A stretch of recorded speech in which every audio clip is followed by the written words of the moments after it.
Yeah. One. It's an interesting roster. The topic is a bit of a double topic. What? 2 pages. There's 2 pages. As usual, Thursday night's usually 2. Yeah, Sunday you're nice with Sundays are 1 page. 1. I could have put this all on 1 page, and then it would have, definitely would have. The number of pages makes no Obscured the difference. Safari. Sure is the same. Correct. Yeah. Would have been less crammed Yeah, we've together. had We an would have hour and a been half confused. Less show. pages, Baruch Hashem longer with show. with 4 of them. 1 page. Yeah, 1 page. Hello, Remember that if you 3-page want, shit if went you by an guys hour. want, I could ditch the papers. No. If you want a lecture, we'll do a lecture. But if you want to learn together, No, this is then where we get to read a little All bit. right, exactly. So the topics it's 1 topic, but kind of a double topic. What do I mean? We have the Mann in Parshas B'Shalach. I don't assume anybody here has experienced eating the Mann, although the Baal Shem Tov's student. Chair. I feel like I'm falling backwards every time I. Chair's up for grabs. This is like a Zal.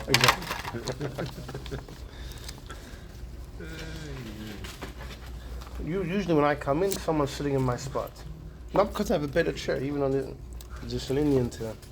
Anyhow, the Baal Shem Tov had a student, Rabbi Yaakov Yosef of Polna. Rabbi Yaakov Yosef of Polna wrote numerous Sfarim of Chassidus. Toldos Yaakov Yosef is one of them. He wrote a Sefer Tzafnas Paneach. He wrote a Sefer Kseinas Pasim. And they're all on Chumash. And in the Kseinas Pasim he quotes from the Rambam. Very strange thing. There's no other, no one else quotes from the Rambam. It was 500 years no quote. All of a sudden, 200 years ago, or a little over, there's a quote from the Rambam that if someone has true trust in God, he will get Mann. The Eibishter will send him Mann.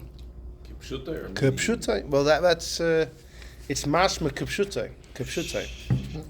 In fact, that's why the Eibishter in this week's parasha he tells Moshe, take a little bit of the Mann in a little jar and keep it in the Beis Hamikdash. And the purpose was to show the Yidden whenever they would lose faith or this and that, they come and see, look at the Mann, look what your fathers ate in the desert. And the purpose of that, according to the Rambam, was that if you had full trust, you can experience that yourselves. So it's an incredible thing that the Baal Shem Tov student writes.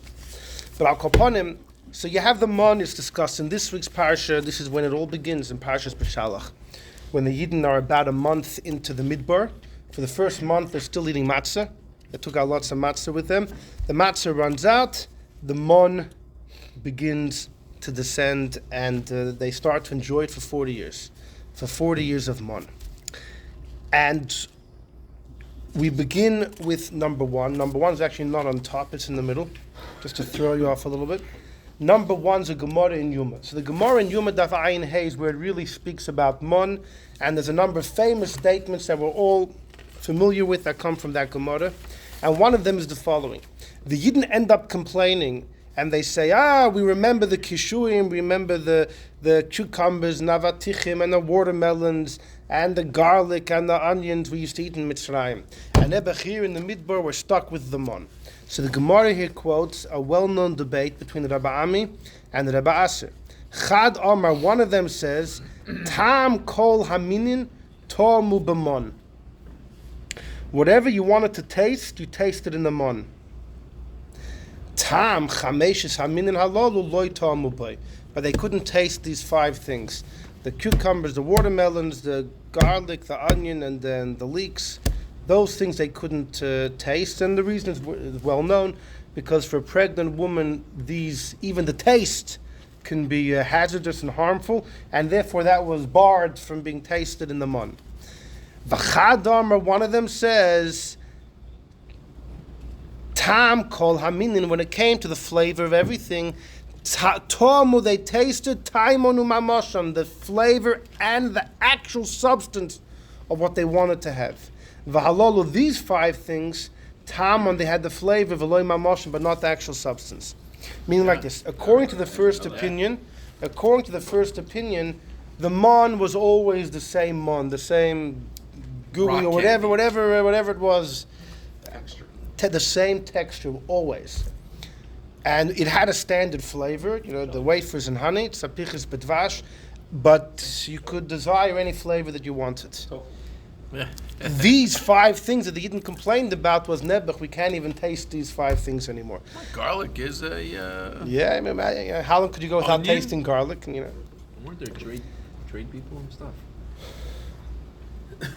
they weren't carrying these 5 vegetables with them. They weren't walking around with watermelons. By substance, They you bought. mean- We'll see. Maybe they bought wheat from them. Trade. by but- substance, you mean like No, texture? trade- For, Yeah, texture, yeah, go yeah. on a Garlic. pickle. Go get a. Go buy it from the guy on the side of the road. Yeah, but they weren't walking around with fresh produce. How could you go in the desert with fresh produce for the last 6 hours and then what? Onions don't go bad. You could assume the people that were going in the desert probably didn't have their. If you were an entrepreneur traveling through the desert, will your merchandise be onions? Maybe, I don't know. But we'll see. They brought wood. They brought wood. There's no trees in the desert. People didn't make. Wood, It gets water. freezing at night in the winter. You make a fire. Wood. People make big money for wood, oil, and things like that. Wheat, water. Those are the things that you carry. Onions, maybe. Anyhow, but I'll upon him, even if once in a while they had onions, it wasn't enough. Well, onions, you need to make a good onion soup. What? Yeah, It's that's not what I onions. said. For 600,000 people. Exactly. Chicken soup every Friday night. You're in Exactly. trouble. Anyhow, but that's the second opinion is that actually, if you wanted to taste something with the Mann would transform. The substance of the Mann would actually transform to your desired item. If you wanted flesh, it transformed into flesh. These 5 things the Mann didn't transform into, but it did taste like them. That's the second opinion. If they wanted cucumbers and watermelons and garlic and onion, they tasted it, but it wouldn't transform because only that's harmful for a pregnant woman. Mashenk in the first opinion holds even the flavor. But the pregnant woman is the small part of the argument. The main thing is, what happened with the Mann when the Yidden wanted it to be a steak? Did it only taste like a steak, or taka was transformed into a steak? So that's a These things debate. actually bad for pregnant women. At that time, Maybe what do you mean? They could do research today. I always found it strange. You make a miracle to give Mann, but you can't like make it okay for pregnant women. Why is that like? Why can it? You made a miracle, but you're limiting the miracle because you can't. That's cash it's off like, of my it's like we say by I know that. Elisha. Yeah, but it is I always great. found it weird. Yeah. The story by Elisha when he Allergic. You know what I mean? Like peanuts. Peanuts? You know, yeah, stuff Peanut like You that. gotta commit, make it okay. Elisha fixed a river which had bad water, made the water sweet. And then all the kids But then over time, that used to make money by schlepping the water to people's homes cursed Elisha. So Elisha got them Right. back, and Elisha created a forest, and the forest there were bears, and the bears came. And the famous expression was really loy dubim v'lo yar. There was no loy dubim, there was no bears, lo yar, there was no forest. The whole thing was miraculously created. So the shaila is, why did Elisha have to create both? Why does Hashem have to create both? Let him just create a few bears. Why do you have to create a forest too? So the Meforshim say, without a forest, bears are scared to attack. They only attack when they know they have a place to run back to. So the Abishah couldn't just create bears, they wouldn't attack. You have to create a forest as well. So they all ask, why couldn't it create bears? And these That aren't bears, afraid to attack. and the answer is, that's in a way that's a bigger change of nature. To make a forest, all right, there could have been a forest here, forest there, the point wasn't here, now there'll be one here. But to change the nature of a bear, that's a greater change of nature. Interesting. If you buy into that logic. Anyway, so a similar thing over here. That, there's certain things of nature that if it doesn't have to be changed, would rather not change it. Yeah, that's Rather a not long, change it. that's a thread throughout.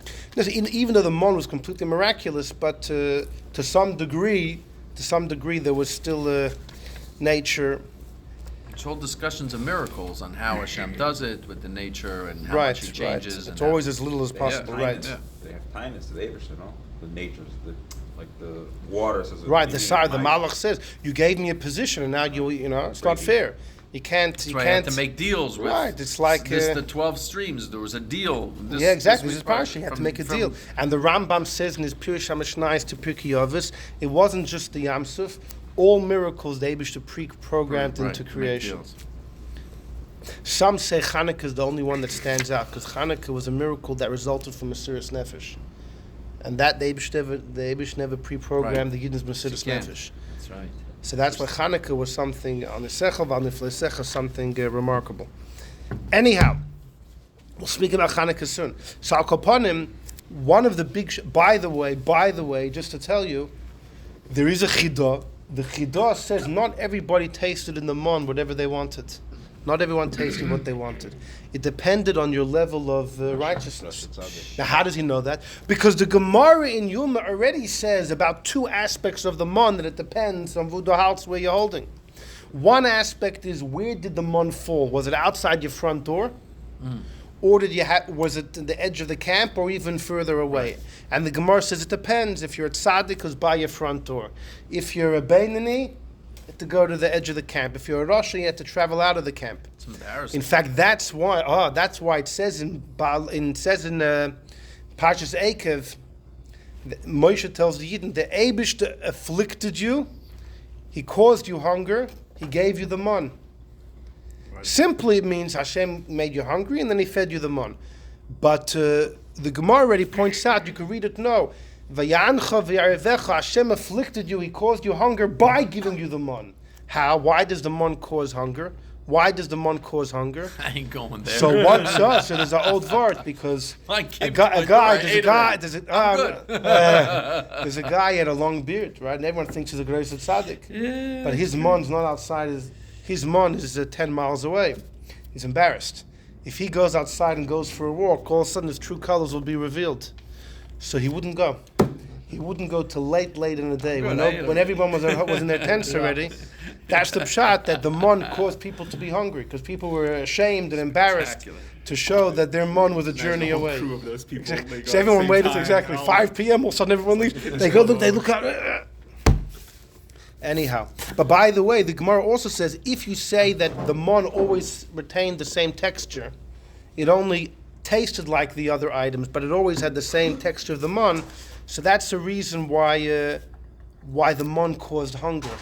Because if it tastes like steak, but if it isn't really steak, it doesn't nourish, it doesn't satisfy. And that's actually, so that fits with one of the opinions of Rabami or Rabasi, because the other opinion, Taka, holds the Taka transformed into steak. So according to him, why did the Mann make you hungry? And the Gemara gives another reason. Imagine going to sleep at night and having no food in the fridge. Right, that was the. You're hungry. You had a full meal. The very fact that you know that there's no food for tomorrow and you have to wait for the Eibusher to give, there's no pasta salad, there's no bread in the basket. We had a speech about that one time. Yeah. The idea that, right, every day. Right, yeah. Gordon, the message in there. Yeah, could be. Right. Anyhow, so exactly. So the Gemara says, according to the Ba'ami v'Rabasi, there will be different reasons why the Mann had a negative part to it. According to one opinion, you never ate the steak. It was imaginary. The other opinion would say, no, it was steak, but you didn't know what you need tomorrow. Anyhow, so the Chidah says that just like depending on how righteous you were, that's where it fell. And the Gemara in Yuma also says that depending on how righteous you were, that's how prepared and ready the Mann was. Your tzaddik was ready to be eaten. If you weren't, you had to cook it. Some people had to bake it. It depended on where you're holding. And you would know where you're holding based on where your Mann was holding. It was a signal to you where you're holding. So the Chidah says so to this whole idea of tasting like other flavors. The Chidah says also depended on where a mensch halt. This whole idea that you could taste whatever you want is, if you're full with mitzvahs. But, right, in other words, if yesterday you were able to taste the steak and today not, that was a signal that something happened last night or today, It was an instant credit. That's what the Chidah writes. It's not found in Gemara anywhere. One? Lazy people would just eat the Mann. They wouldn't bake it or cook it. Anyhow, so the Shaila is, the Mann is a miraculous product. Did they make a bracha on the Mann? What's the deal with miraculous products and halacha? And the shaila is really twofold. This is important. One of them is, are miraculous products chayiv in halacha? Right. It's the Yosef and his brothers. Are they chayiv in halacha? The other thing is, can they be used for a mitzvah? For example, if a grain is not considered a grain to be chayiv and trum and meiser because it's miraculous, so then could you use it though for matzah? In other words, it's really two sides of the same coin. A, is it chayiv in mitzvahs? And B, can you use it to fulfill a mitzvah? And tonight we're going to assume the two things go together because that's how everybody understands, even though there might be room to distinguish. But Pashtus, it's two sides of the same coin. If something is chayiv in mitzvahs, then it could be used for a mitzvah. If it's not chayiv in a mitzvah, that means the halacha doesn't pertain to it, and it can't be used for a mitzvah either. So, did they make a bracha on the Mann? What bracha? And this is gonna lead us into some very interesting information. So we begin. Join me in number 2.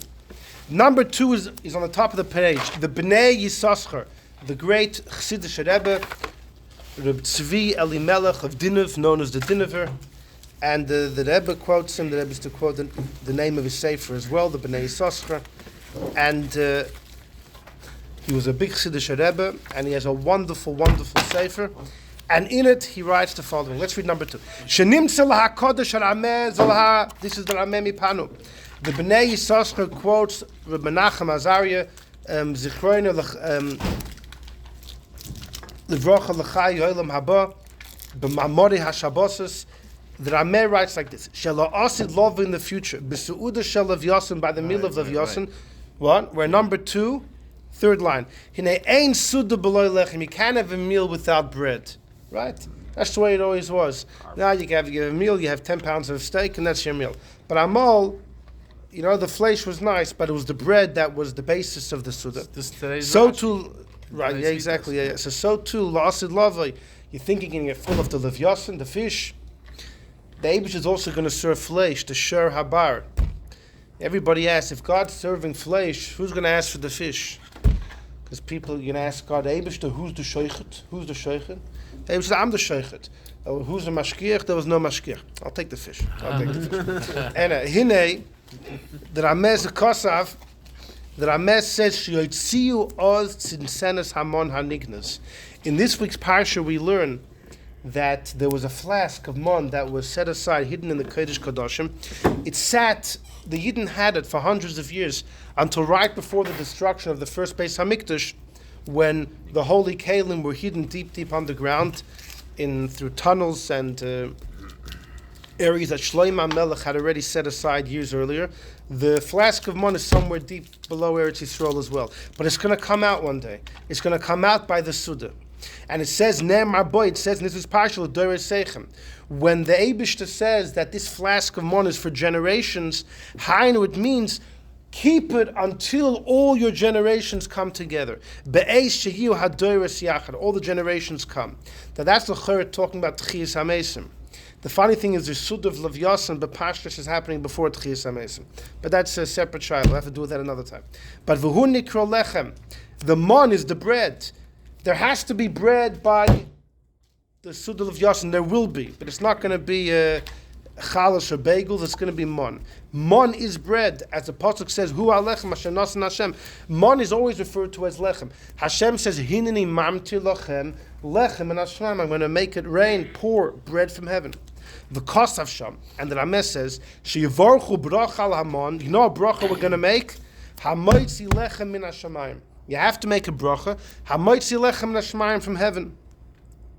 Says the Bnei Yissaschar, V'hinei, dochina, I remember, k'shayisi mistoifef, when I was spending time, betzel kodshay, and I was taking shade by Shel Mukvoid Muchutoni, Harav HaKodesh, Morener Tzvi Hesh Mizidishev. Tzvi Hesh Mizidishev was one of the early Chassidic Rebbes in the times of the Alter Rebbe. He was an expert in Kabbalah. He was known as the Sar Beis HaZoyhar, the master of it's a play on words from the Beis HaSoyer by Yosef. Beis HaZoyer, he was an expert in the Zohar. The Rebbe Rashab once had his sefer on his table, and someone told the Rebbe Rashab something. I think I mentioned this, that the Alter Rebbe quoted from the Magid that time is completely a creation. The whole idea of time was created, and Reb Tzvi Hersh said he doesn't believe the Magid said that, because well before creation there's already elements of time. It's a whole sugi on its own. But Reb Tzvi Hersh said, I don't believe the Maggid said it. After the Tzvi Hirsch said that the Alter Rebbe says the Maggid said it, the Tzvi Hirsch says can't be the Maggid said it. So he was undermining the Alter Rebbe's testimony. When the Rebbe Rashab heard that, he took the Ziddush of his Sefer, took it off the table. But either way, he was, before that he had it on the table. Yeah. Anyhow, Nafal Milsa B'Pumei, something fell into the mouth of Tzvi Hirsch, Lachker, to investigate. What was the brach on the man?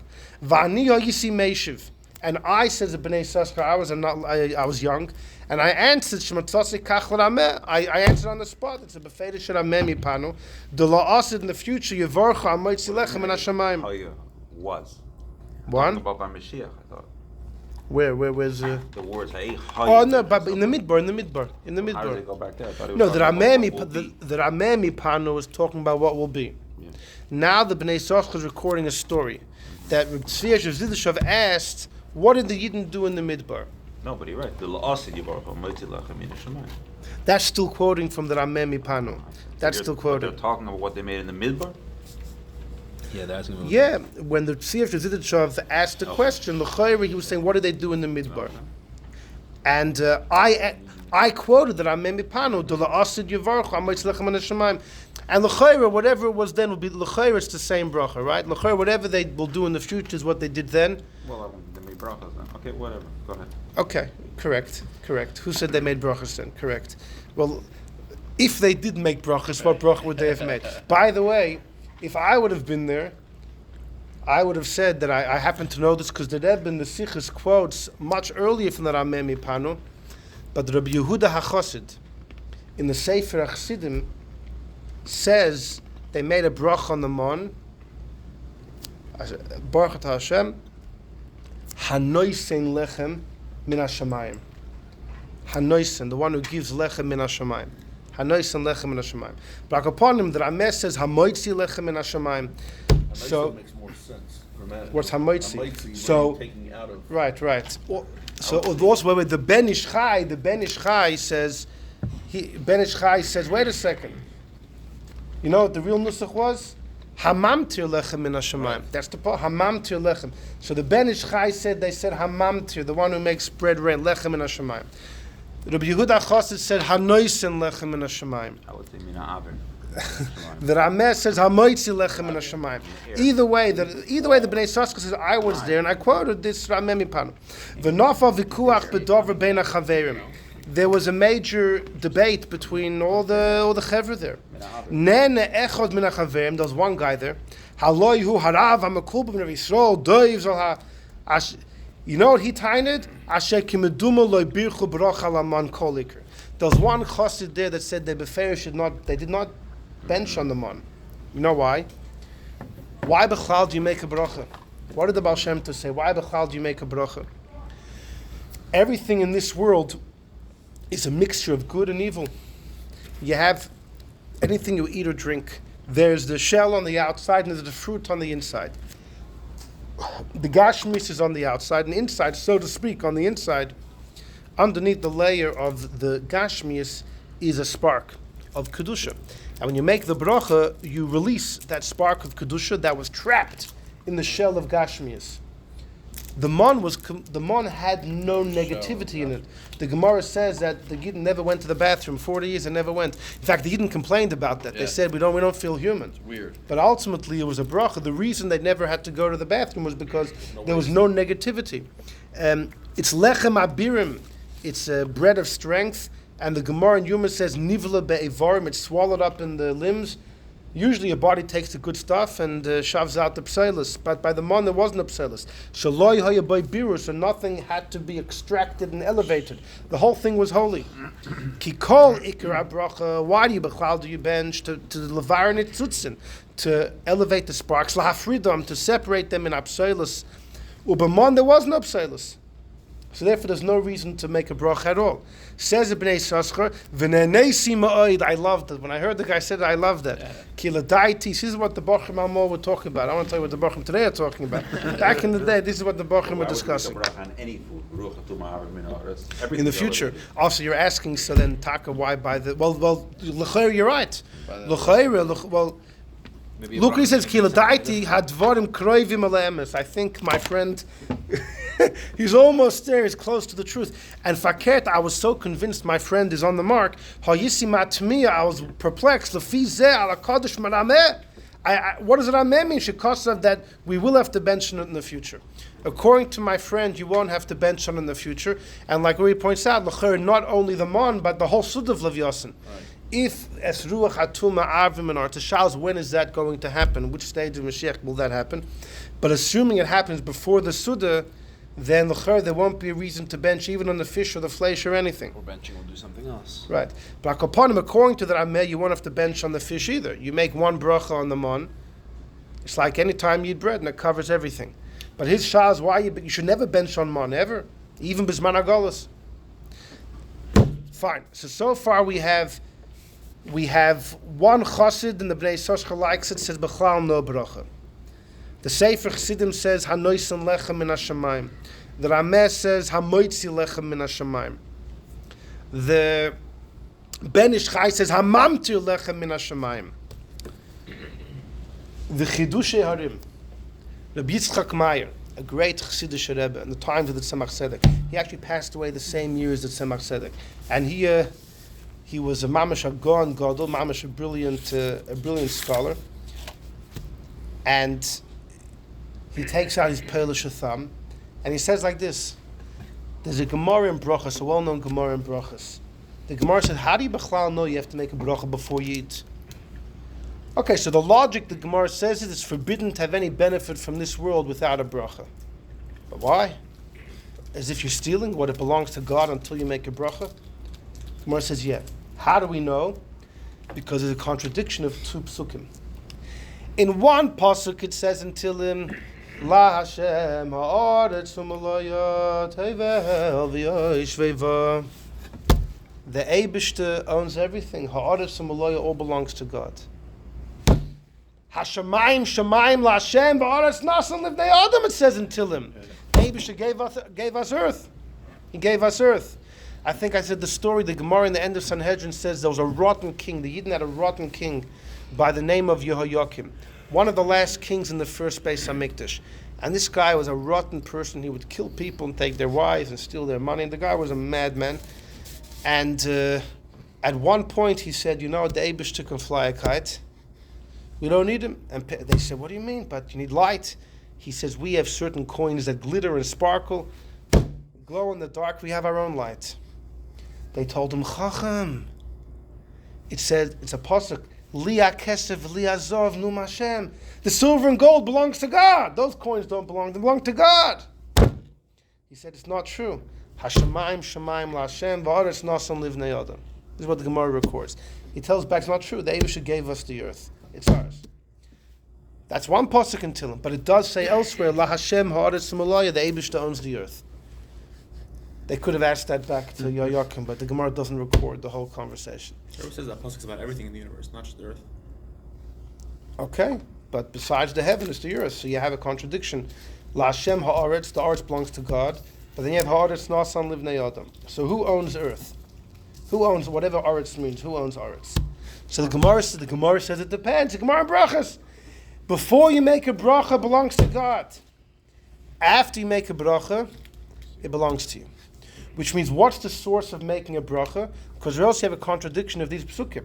How does aretz belong to you? By making a bracha. Says the Chidushei Harim, the Mann is not from aretz. Hineni mamti lachem lechem min hashemayim. It's from heaven. It's completely from heaven. So he says, concerning the Mann, there was never a contradiction of two psukim. It was always the Eibishter. Shemayim, Shemayim. It's always the Eibishter's. The Eibishter allows us to use it because Hashem says, Hineni mamtir lochem. Lechem. Lochem means for you. But it's min hashemayim, it's heavenly. And therefore there was never a contradiction about a psukim about the Mann, and therefore there's no source b'chlal to have to make a bracha. It doesn't become yours after you make a bracha, and therefore there's no source to make a bracha. So the Chidushei Harim also said there's a logic not to break a bracha on the Mann, based on that Gemara in Brachas. This Chassid said there's no reason to make a bracha based on the Baal Shem Tov Kabbalah. But we saw that most people hold you do make a bracha, and there was different opinions of what the actual bracha is. Now, Oh, what happened? Did I not get the Sforno on? You did, and then I saw. Oh, the next page. Oh, wow. Have a look at the Sforno on the next page. This is a well-known Sforno, and this week, There's always we know what we look at the table of contents before. exactly, yeah. Make sure Exactly, who yeah. we're quoting tonight. well, what are you? Baruch Hashem, we have the Rameli panel. We knew this right now was on there. Kanievsky, then we're good. Who are you worried I Then we may hit the quote? starting three. Who are you worried? I'm actually going to quote Steinman, who was also one of the big Gedolei Adur, because he has a gewaldige, cute thing I'll tell you in a moment. But by the Mann, there were numerous mitzvahs given about the Mann. One of them was they can't leave any leftovers. We'll get to that. Another one was that on Shabbos, the Yidden should not leave al yetzish mem koimai, don't leave their tent to go get Mann. I get there's double on Friday and that's it. But Dasan Vaviram, a few chevra went on Shabbos by day to collect. And the Ebish was very upset. Look at number 6. Says the Sforno, it's on this week's parasha, the Sforno, V'zeh hoyechil Shabbos.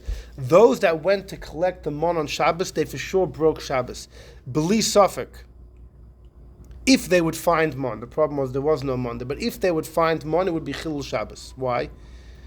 Forget about the carrying. Im hoyu loiktim hadover mimokim gedulei. If you pluck something off from where it grows, koitzer, one of the 39 malachas is koitzer, harvesting.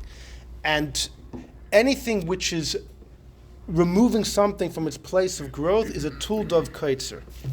Ka'amram zalak, the Gemara says, Hai man de tolash, one who uproots kishusa, a mehizmi vehigi, it's some type of vegetation that grows on rocks, mushrooms or moss, mold, stuff that grows on rocks. It doesn't come from the rock, it comes from the wetness of the air, moisture of the air, but because the rock is its place of habitat, mechayiv mishum oiker dover megedulai, if it's removed, you're chayiv. It's not koitzer, it's not mamish harvesting, someone connected to the ground. Correct, but this by Hilchos Shabbat, something called a tulda. Anything which is very close to the Av Malacha is in the same category of that Malacha. Mishum oiker dover migedullah, of uprooting something from its place of growth. So this Sforno became very famous. Why? So what's the Sforno saying? What? Be ma'asif on Shabbos. You're not allowed to not ma'asif. Ma'amer, by Tzlofchad. But what about also going out of the Tchum? That's perhaps only Drabonon. Most hold it's only Drabonon. Unless you're hold on. By Tchum, that means there's 3 opinions. Some Tanoim hold even 2,000 amas is biblical. Others hold only 12,000 amas is Minat Torah. Most hold even that's only Drabonon. The whole thing's Drabonon. But is only a smach or whatever. Al Yetzish Mekayim, according to many, refers to carrying. They shouldn't leave their tent with their buckets in their hand. It's in the beginning of Sechta Shabbos, there's a Tosfos there. It could be when Hashem says in this parsha, no man should leave his place, don't go collect the Mann, because if you do, you're going to go with your knapsack, you're going to be carrying. Right. Not the actual walking, but if you go, you're going to be carrying. In fact, Yetze could be read as Yotzi, don't carry out. Either way, the Sforno is saying if these people would pluck up the Mann from the ground, even though it's just sitting on the ground, he says, you're chayiv. You're oiker dover migiduloi, from the place where it grows. Ooh, that means the Mann is growing from the ground. So there was a sefer called the Sifsei Tzaddik. The Sifsei Tzaddik was a Chassidish, might have been a Gero Chassid, placed 100 years ago, and he is based on the Sforno saying clearly that the Mann was considered to be growing from the ground. So he's like, no, but until now we saw there were those who say you don't make a bracha at all. All those that said you make a bracha, they said the nusachs min hashamayim. The shals moitzi, mamtir, noisen. And here you have a guy who says it's for sure moitzi lechem min haaretz. The Sforno. So Reb Asher Weiss, I'm a big fan. I like quoting Reb Asher Weiss just because he has red tlach, he has on almost everything. What? You relate to Menashe Weiss from Flatbush? No, isn't there? Klein? Menashe Klein? No. Asher Weiss is one of the biggest rabbanim today in Eretz Yisrael, and he says he disagrees with the Sifsei Tzaddik. Hitainas, the Sforno doesn't mean that the Mann was actually nurturing or growing from the ground. It was sitting on the ground. But, just like, look at what the Sforno quotes, the moss that's growing on a mushroom, right? It's not growing from, the moss that's growing on a rock. It's not growing from the rock. The rock just happens to be its place of habitat. It's growing from the moisture of the air, but this is its house. So when the Sforno says you're oikedover migiduloi, it's not because the moss is growing from the rock, but it's growing on the rock. It's the place not from where it grows, but it's just the place where it's growing. If you remove something from the place where it's growing, even that's under the umbrella of kaitzer.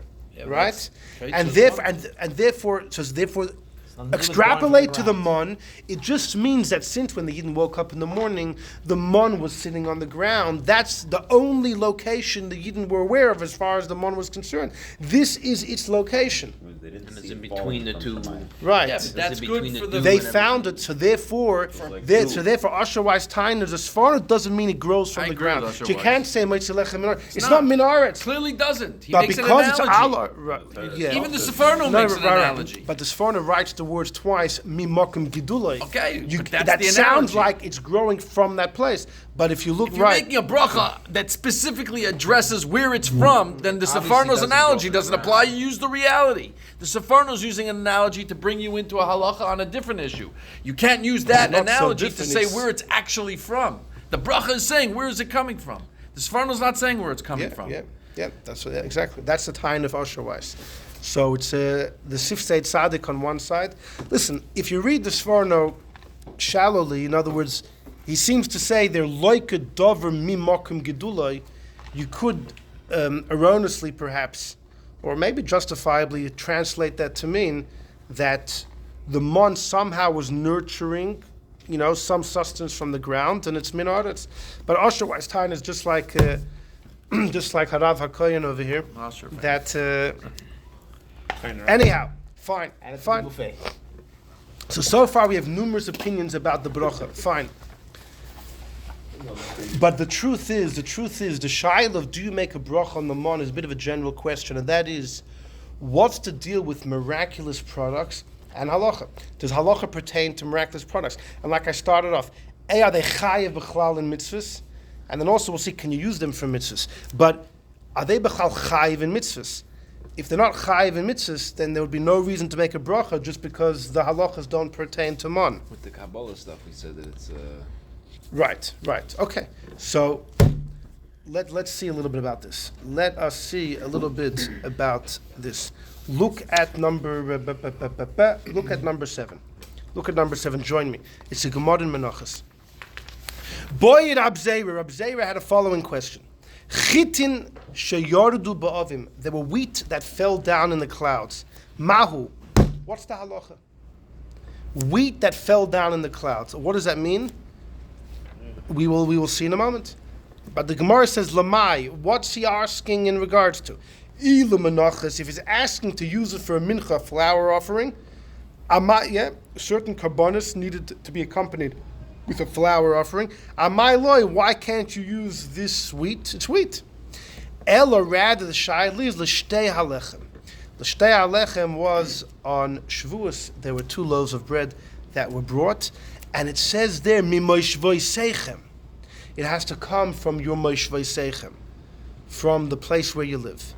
So the Gemara says, in fact, I'll just tell you how Rashi learns. Rashi learns, we're talking about, there was a storm, a huge storm in the Mediterranean Sea.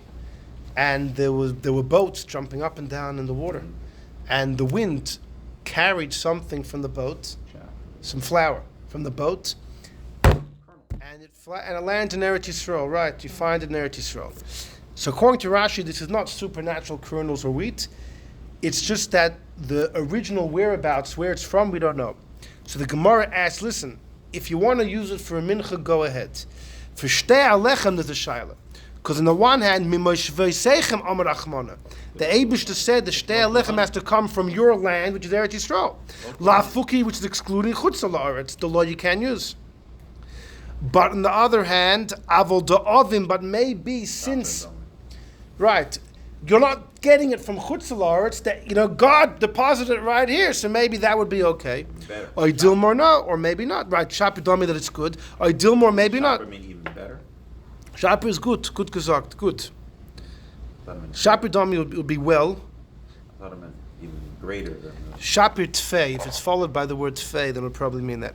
Or Dilmor, maybe no. Mimosh V'Seichem Dafka, maybe means only Eretz Yisrael. V'afilu da'avim nami, and even if it was transported by the storm, law you can't use.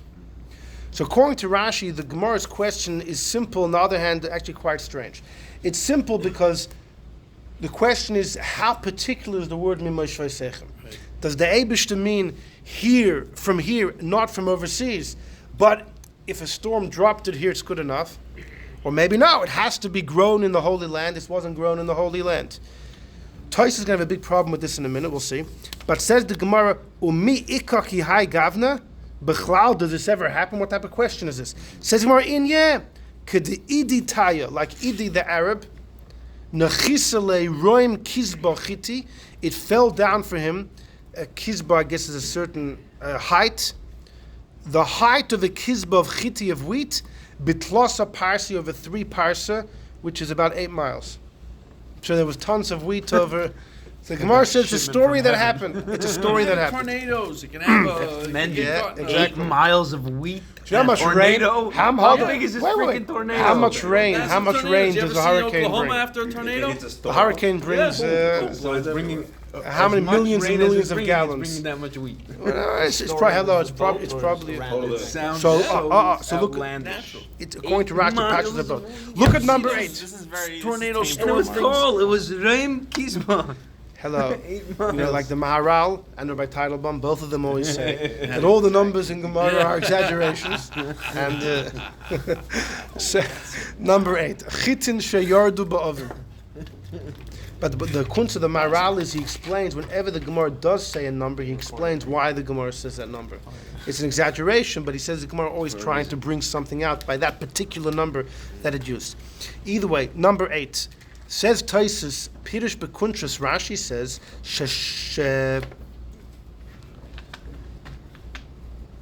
Shasu bu kainas.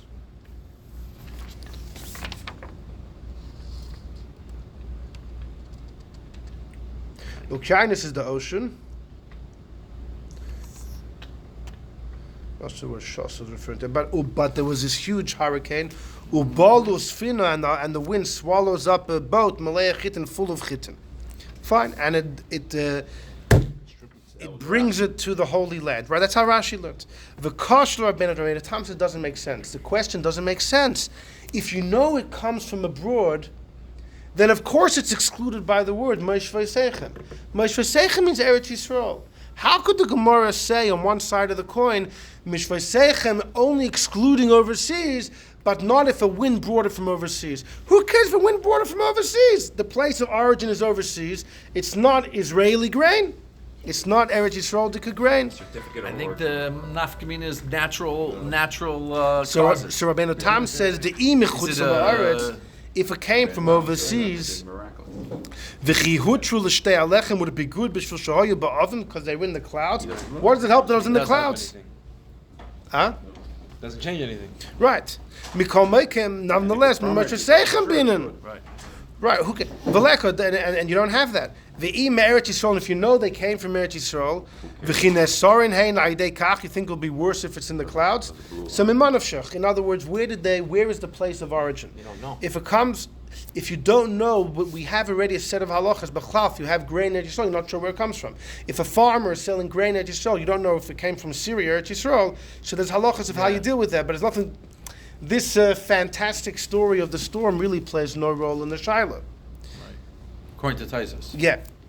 Elonirali says Taisus, Dal Yidei Nes Yardu Ba'avim. It was a miracle. It was Pasha, the Abisha sent it down from heaven.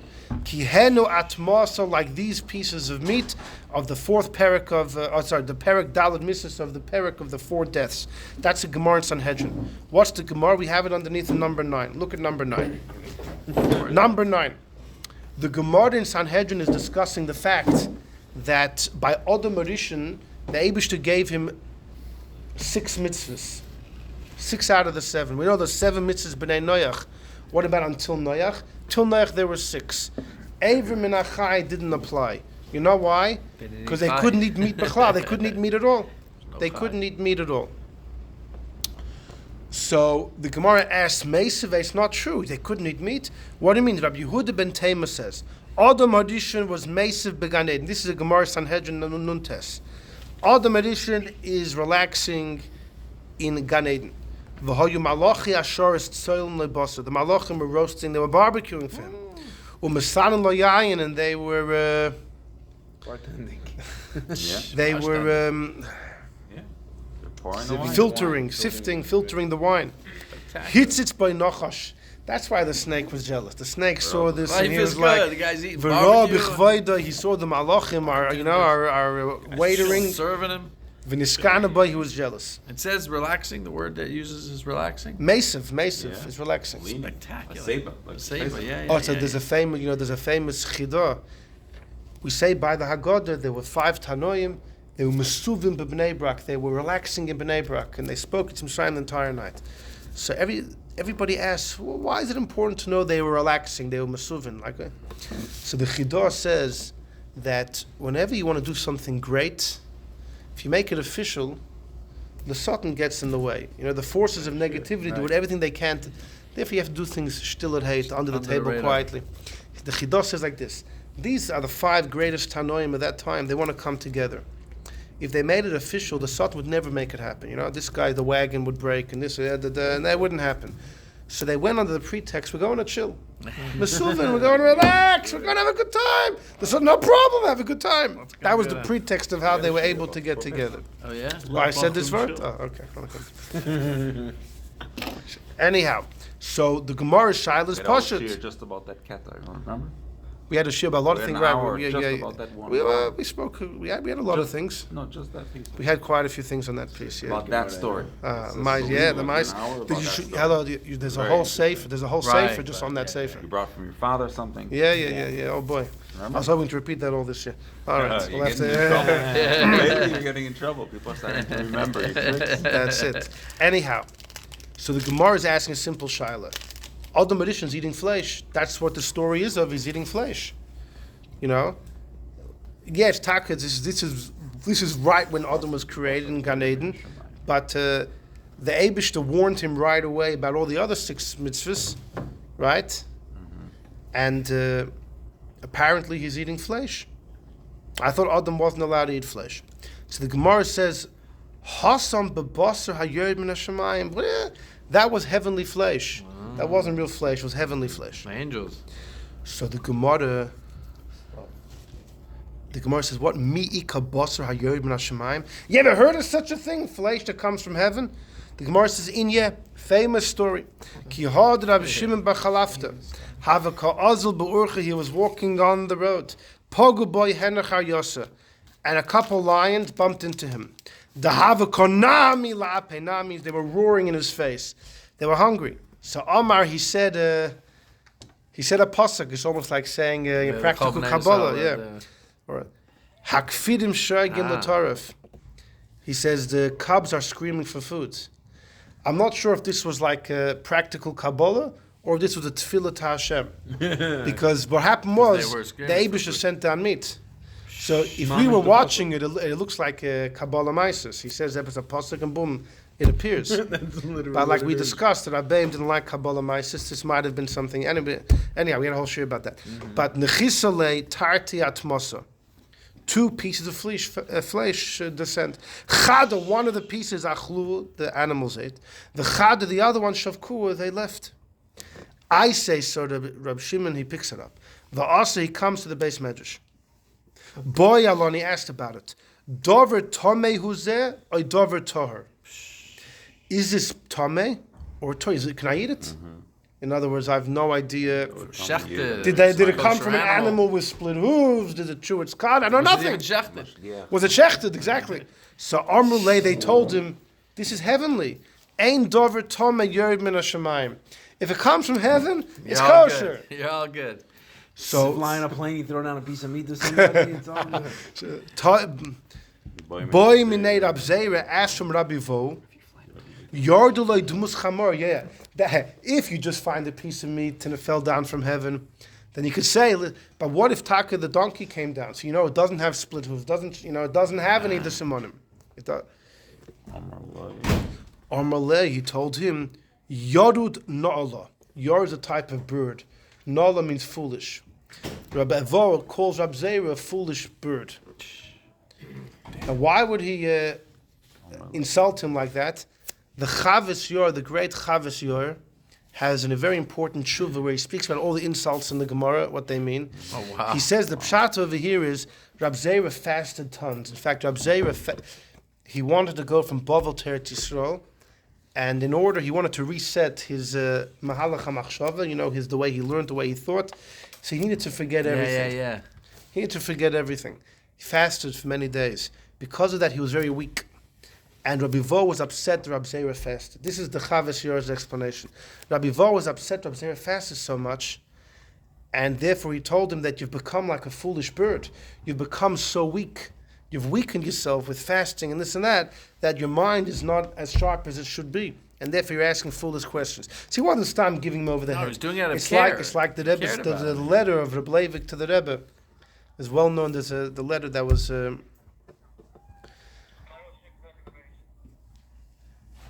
after the Rebbe was married to the Rebbetzin notices that the Rebbe barely ate, tons of fasts. And she couldn't get anywhere, so she wrote a letter to the Leivik. And she tells him. So Reb Leivik writes to the Rebbe, and the Rebbe was very upset that his wife had a similar thing, when the Tzemach Tzedek. What did Rabbi Leivik say? You can't say one story straight. Forever we have to diverge, and then we forget where we're holding, and then we're going to go back to the recordings to find out. That's it. Wait, we're at the Hold Tzemach on. Tzedek. For sure, let's get to the Tzemach Tzedek first. They're supposed to jump in. Let's have a drink. I never saw such a Wait, let's get to the end of the shiur. So hold on. So Reb Leivik wrote back.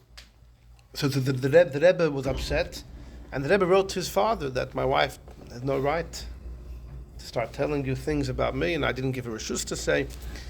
And Reb Leivik wrote back to the Rebbe saying, "Fakert, I'm very happy that she said." And the Reb Leivik really rebukes the Rebbe about fasting so much, what you have to eat and this and that. What's fascinating is that the Rebbe continued to fast. Really? The Shaz, you have to listen. Is there a mitzvah of kibbud aveim when it comes to avodas Hashem? Usually we say there's actually a word in this week's parsha. The Kotzker, Reb Mendel of Kotsk, when he was younger, so he did the whole story how he joined the Chassidim. He went to the Chayz of Lublin. Anyhow, someone once screamed at him and said, "Your father's a misnagid. What gives you the right to depart from it?" You can't just leave your father's traditions. So the Kotzker said, it says, Zeh keli vanveyu, elekei avi varim imenu. This is my God, and I will adore him, and the God of my father, and I will exalt him. First, it's Zeh keli. You have to choose who your Eibishter is. And then you can deal with elekei avi. You deal with your father's beliefs after. First, you have to go with your beliefs. That was his excuse. Anyhow, so there's always a shiloh, if your father tries to guide you in various Hashem and you feel different, what do you do? This was mamash a huge issue by Avram the Malach. The Maggid of Mizrich had a son, Avram the angel. Okay, we're getting into too many stories. No, right. The Chassidim wanted the Maggid to have another kid. The Chassidim wanted the Maggid. The Maggid's wife was still with, young enough to have kids. Towards the end, but the Chassidim wanted the Maggid should have another kid, but they were afraid to speak to him about it. They spoke to his wife. Chassidim, the Maggid, spoke to the Maggid's wife about maybe having another kid, and she told them that she was convinced. She spoke to the Maggid, and the Maggid was maskim. The problem was that they designated a night, and the Maggid went through such preparations. The night already passed. And then when he walked in the room, think the wife was so afraid of the spiritual, radiation there, that the zivug never happened, and they never had another kid. Yeah. So, so with all the preparations, So Avram the Malach was mamash an angel. Avram the Malach was very ill. He was sickly. He barely ate. He never took care of his gesund. He died young, 35. He died. He was sickly because he was sickly, or because he didn't take care of Because he himself? didn't take care of himself. He wasn't bad some sick. It's just he was called the Malach. He was completely removed. He barely ate anything, barely drank. And the Maggid tried to get his son to take care of his body, but he didn't listen. Before the Maggid passed away, the Maggid told his son, Ich hab gehört from Baal Shem Tov. I heard from the Baal Shem Tov, a kleine lechel in guf is a große loch in the neshama. A small hole in the body is a big hole in the soul. A small hole in the body, you can't perform. It's your soul that's suffering.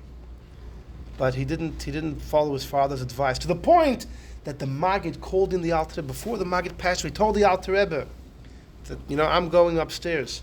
Please be mashpi on my son. And the Alter Rebbe had so much respect for Avram the Malach, he was embarrassed to approach him, so he wrote it down. The Alter Rebbe wrote down to Avram the Malach that I was instructed by our Rebbe, by your father. I'm embarrassed to tell you face to face, but you have to watch your body. But he didn't. And he once said, Avram the Malach said, first you have to serve our spiritual father before our physical father. Erst comes the Eibishter. My father wants me to eat, but the Eibishter wants me to fast. Halacha, your teacher is more. You have to respect your teacher more than your father. But he's talking about the Eibishter. No, He's saying, saying, right. The problem is, more the Alter Rebbe was upset that Avram the Malach looked at his father as a fleshike tate. The Magi is also your spiritual tate.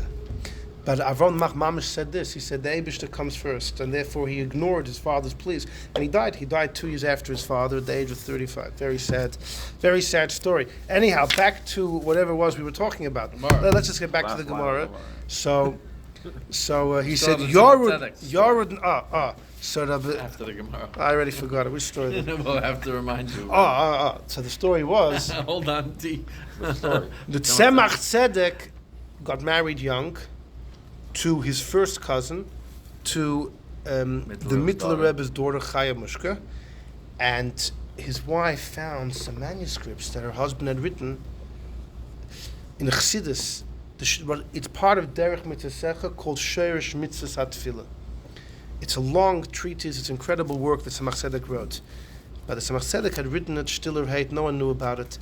His wife found it, and she was all excited, and so she showed it to the Alter Rebbe, to her Zayda. And the Tzemach Tzedek was furious.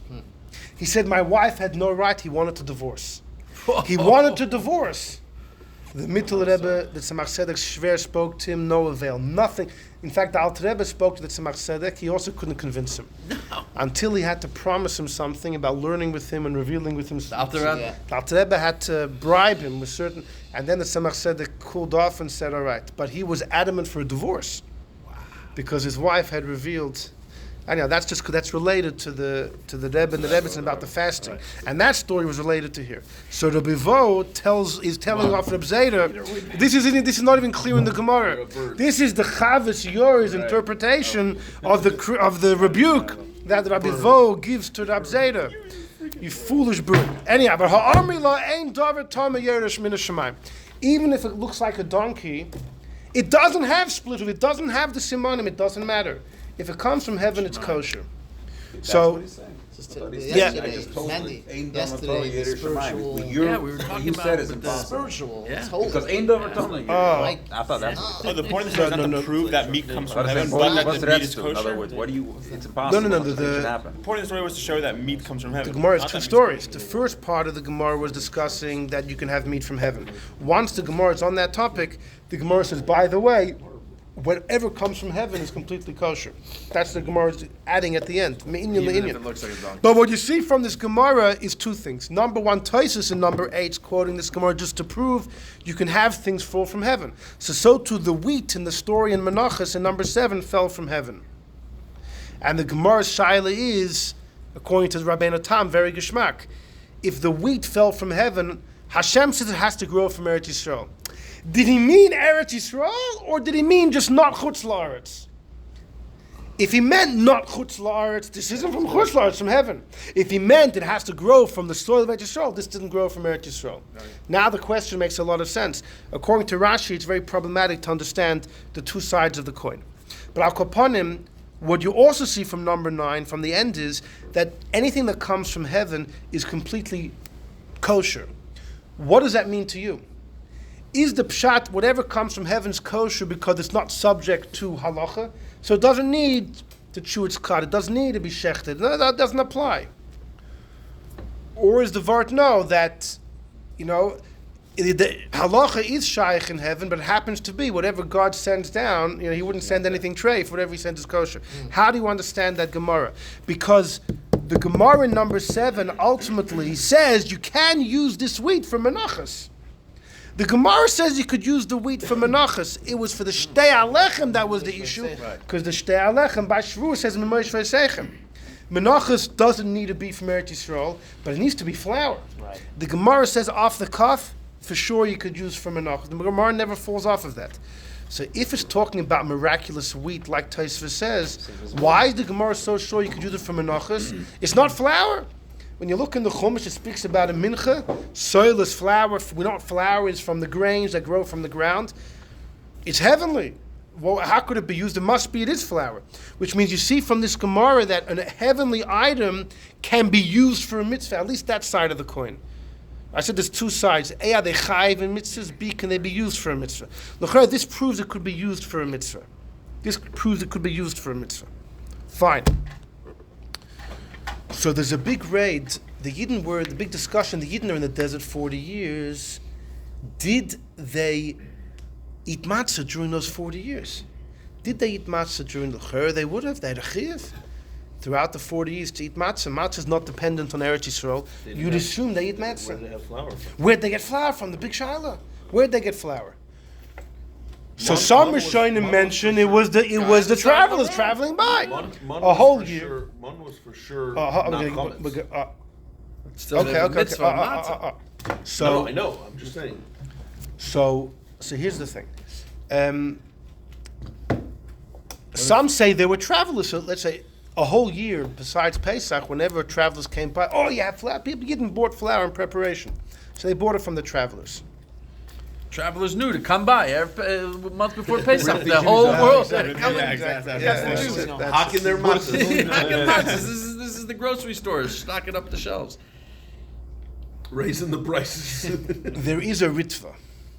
The ritva in Kiddushin says that throughout the 40 years, they had to use regular grain for matzah. They couldn't use mon. He addresses, what about using mon for matzah? What about using mon for matzah? He addresses the issue. He says they can't have. Because matzah has to come from the 5 grains, as the Gemara discusses. Mon is not one of the 5 grains that comes out of the earth.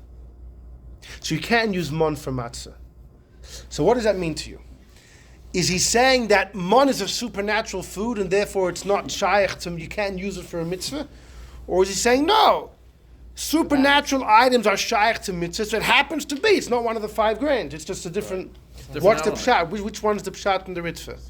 Sounds like the second. Yeah. Sounds like the second. All right. So there's another shaila that happened in the midbar besides from matzah, and this is discussed by many rishonim in Masechta Menachos. What did they do for menachos, for the flour offerings during the 40 years? There's many korbanos. Anyone that had to bring a korban toida, or different types of people had to bring flour offerings. Well, what did they do for flour? So there's the same discussion. Some say they bought it from merchants traveling by. There's always flour around. But Rashi in Masechta Menachos addresses the mon about the menachos, and Rashi says the same thing. They can't use the mon because it's not from the 5 grains.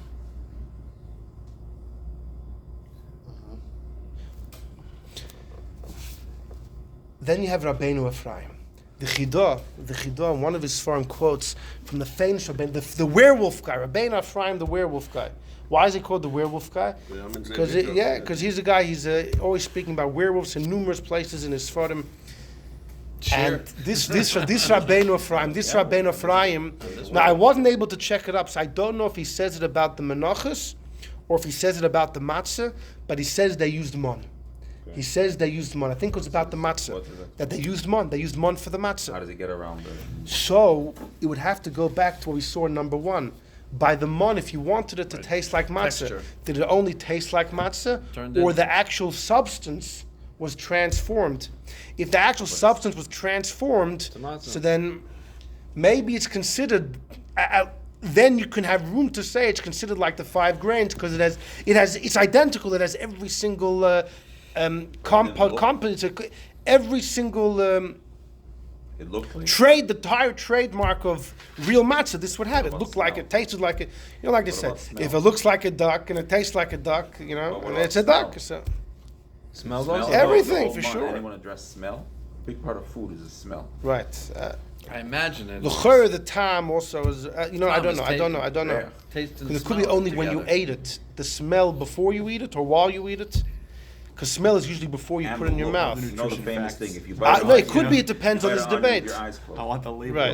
Yeah, the Rambam talks about that. In other words, sight is also a big part, not just texture. So there's sight. Sight of the texture, though. No. Did the Mann have sugar? Sight of the texture. No. What was the sugar content in Mann? No, but I'm saying is the sight is probably looking at the steak, at the it gives composition. The taste. If you bite an onion, the eyes closed, you don't taste it. And lechem and Ephraim is not good enough. So the Rabbeinu Ephraim, I'm pretty sure he says, it sounds like he says that you could be yoitz with the matzah, because if the entire Mann Poshet changed its texture, I would assume the smell would depend like this.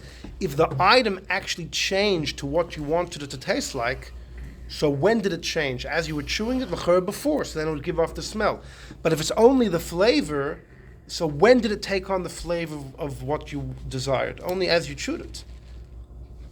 You know, otherwise it always had the same texture as Mann. It could be that it wouldn't have the smell. So I would say the smell is dependent on the same debate. Either way. I mentioned the title of the shir that there's a debate between the Sefas Emes and his son. I have to always somehow connect it to the title. So, concerning this Rabbeinu Ephraim, about using the Mann to eat matzah, you're assuming a number of things.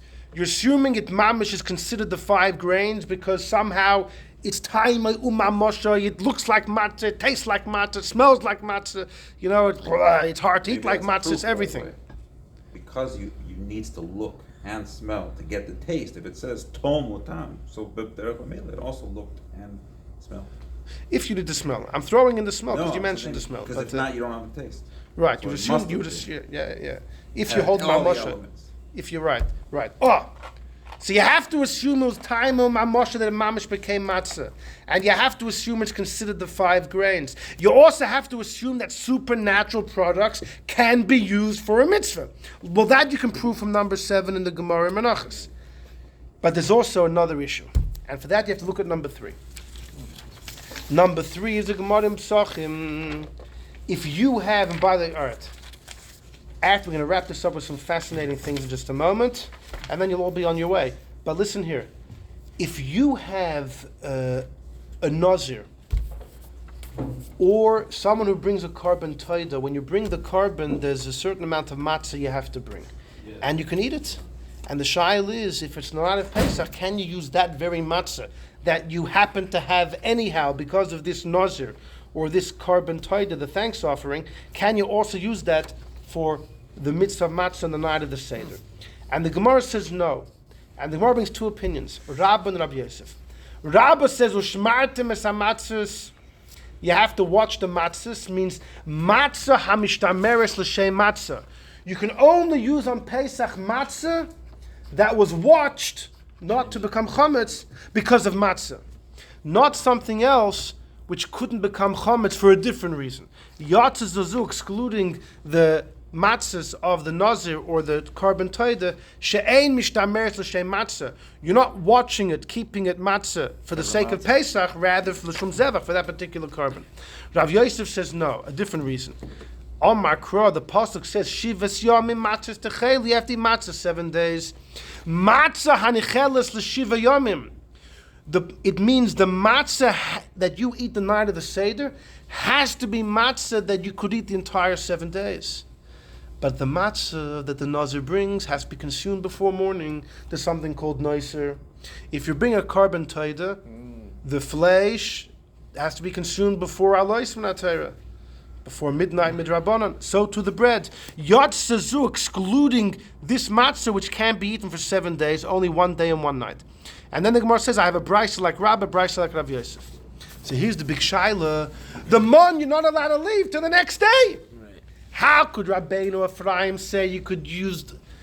In other words, in order to use the Mann for matzah, you have to say a lot of things. You have to say it mamish turned into matzah, taimu, mamosha. And you consider it mamish like the 5 grains. And you believe that supernatural products can be used for mitzvahs. But how are you going to get around this one? It's no better than the matzah of the Nazir or the carbon taida. You can't keep it for 7 days. So the Sefas Emes, what? But that was actual matzah, right? Right, exactly. So this can't be any better. So the Sefas Emes says, wait a second. The Mann that Friday you got double portion for Friday and Shabbos. So the Friday night Mann you would leave over Friday night. You're allowed to leave it over, right? For Pesach. For Shabbos. Yeah. What about Mitzvah Shabbos? The Mann that they left over Friday night, was that Mann removed from the prohibition of leaving over? In other words, do we say this Mann you're allowed to leave over Friday night? The kivan de ishtri. Once it's permitted to leave over, it's out of there. Doesn't matter. Exactly. So the Sefas Emes says he thinks so. So therefore, the Yidden, the Shabbos before Pesach, the Friday night Mann, they would leave. They would leave. They got the Emes should give them extra, right? And once that Mann you're allowed to leave Friday night, that Mann is not subject to the prohibition of Noiser, and that you would leave over. The Sefas Emes' son, the Imrei Emes, says he disagrees with his father, with all due respect. He thinks the Friday night Mann was also subject to Noiser. Its Noiser, which means it can't be left over, only began on Mitzvah Shabbos. It's a 1-night suspension. Even by Karbonos, there are some Karbonos which Minat Torah, they have to be eaten that day that they're shechted and that night, but by dawn they have to be consumed. Other Karbonos you have also the next day. In other words, even by Karbonos there's 2 levels of nicer. So the Imrei Emes says so too when it comes to the Mann. Regular Mann you only have that you can't leave over that night. The Friday night Mann you have till Mitzvah Shabbos or maybe till Sunday morning, but not past that. So this debate between the Sefas Emes and the Imrei Emes is a very interesting. It's like a side issue, but it's a crucial issue. Could Rabbeinu Ephraim be right that the Yidden actually ate Mann for matzah for the 40 years? You have to check so many boxes, and even after you you go through all the hoops, you get into this issue. You get into this issue about this Gemara Pesach of Daf Lamed Ches. But I just want to say it like this. When it comes to this issue, Bechlal, of supernatural products in halacha, it's not just the Mann, but it applies to many other things as well. And it connects to Hanukkah. How does it connect to Hanukkah? Oh, that's right. Famously connects to Hanukkah. The Yevonim come into the Heichel, and they find oil enough for 1 night. And it lasted for 7 nights. So how long should the Yom Tov be? 7 nights. The first night there was no miracle.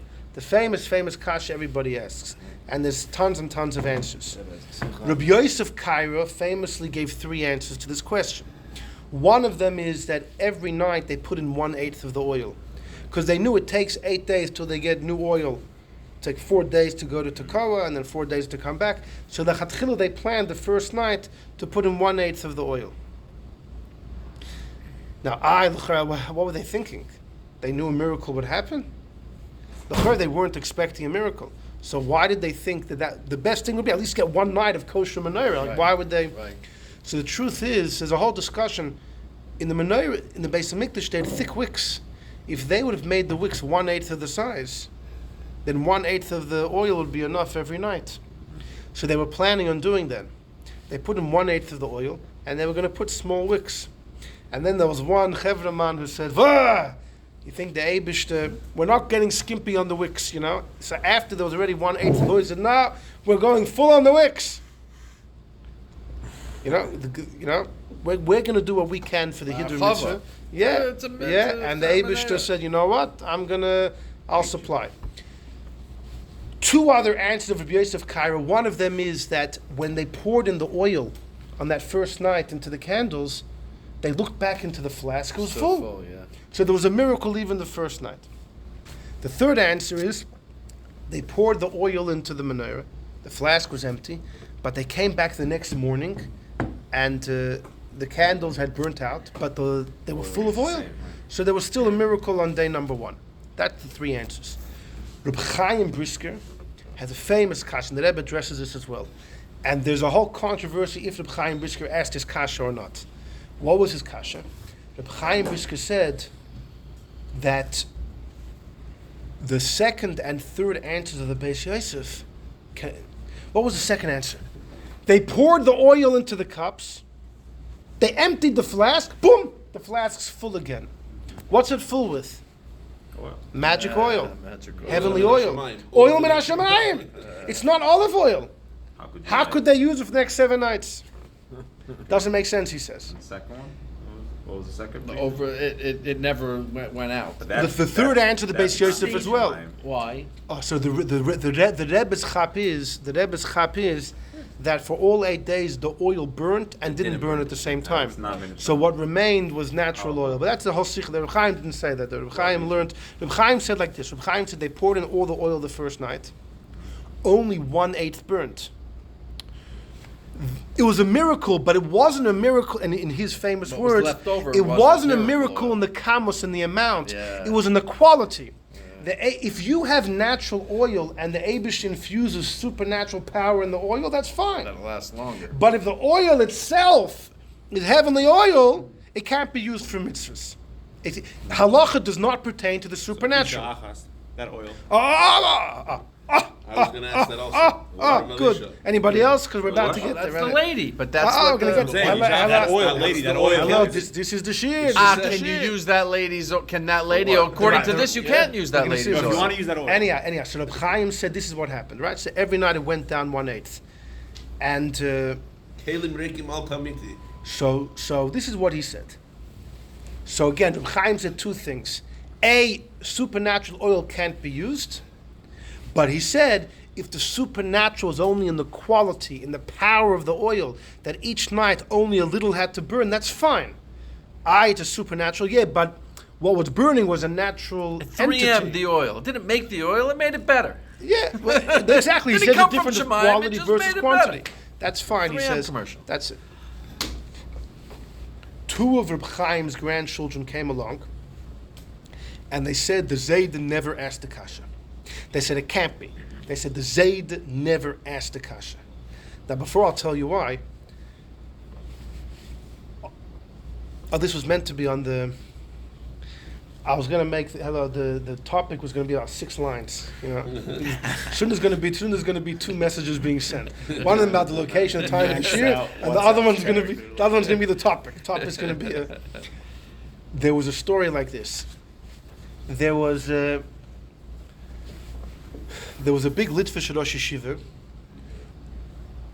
His name Menachem, whatever it was, but a big guy, and he was once in a hotel years ago. And in the hotel, he meets this old fellow. And this old fellow says, you know, in 1917, I was on a train, I was a kid, and I was sitting next to Reb Chaim Brisker on the train. And I said, Reb Chaim, I heard about the kasha you have on the Beis Yosef. And Reb Chaim told me, kind, I never asked that kasha. Never asked that kasha. So this kid, he remembered it for the rest of his life. So he went around telling people that this Reb Chaim never said it. So that's one source he never said it. That's like. I don't know, man. Hold on. down source. Yeah, the kid, what does he remember? Maybe he misheard it when he was a kid. At guy best, wasn't Chaim Brisker. It wasn't Chaim Brisker. at best, right? At best, he misheard it. And he's like, Chas v'shalom, oh, this Chaim should be Brisker, any you asked the more- question, you got all like, oh no, I don't actually know what Chaim Brisker said. Oh, I never asked that question. He covered over the whole thing. So that's one testimony Reb Chaim never asked.